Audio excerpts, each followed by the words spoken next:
ঠিক করে দে। হ্যাঁ এই প্রথম থেকে কোন কি সমস্যা? বেটা কেম ভিডিও করা লাগবে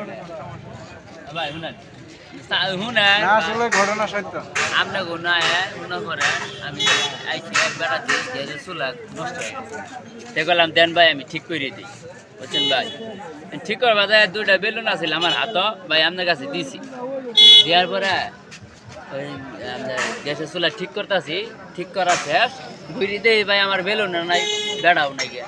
কি আর আজব কারখানা কোন তো এবে সুর বাবা আমি জীবনও দিই বেলুনটা চুরি করে নাকবো হ্যাঁ বেলুন কোন দিই ফুটলেই শেষ আন্দারে দেখবেন হলুদ কালার আর সাদা কালার দুইটা বেলুন ইনু তো ভাই শুধু হেয়ার নিচে 20 টাকা দামের দুইটা বেলুন আমার একটা 50 টাকা দামের বেলুন এক কাস্টমার আইছে তার কাস্টমারের দাম কইতাছে হেয়ার সাথে দাম কইতে দিয়ে আমার বেলুনও নাই এই বেড়াও নাই তা আমি ওকে বললাম ভাই আমার মালটা গেল কই কই আমরা তো নেই নাই আমরা তো ইনতি আমি বললাম ভাই মাল তো আমার ইনতে নগদে নাই কে হ্যাঁ অস্বীকার গেছে নগদেন কি কমু বল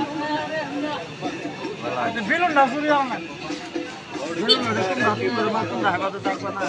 ওই যা আরে গুণের আগুন জ্বলা হাতে দিছে তুইও নাই বেলুনও নাই হ্যাঁ উড়ো কিরম একটা ঘটনা